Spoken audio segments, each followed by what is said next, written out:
دیگر سوالی کردن ختم قرآن چی معنی دارد و قرآن را به تاجیکی خوانی ثواب دارد؟ البته به تاجیکی هم که خوانی شوی قرآن است.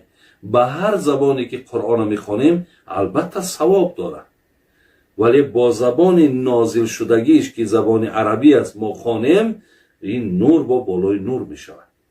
ولی ختم قرآن چی معنی دارد؟ ختم قرآن هر یک آدمی که مثال در رمضان ببین پیامبرمان هر یک رمضان یک بار مثال ختم قرآن میکردن و هر یک انسان اگر در هر یک ماهی هم قرآن که از اول تا به آخر خواند امیرو میگن ختم قرآن.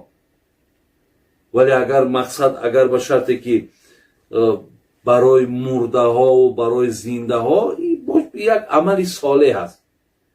وقتی من قرآن میخوانم عملی صالح است، ثواب عملی صالح را برای مرده زنده بخشیدن این عقیده اهل سنت است، هیچی باقی نداره.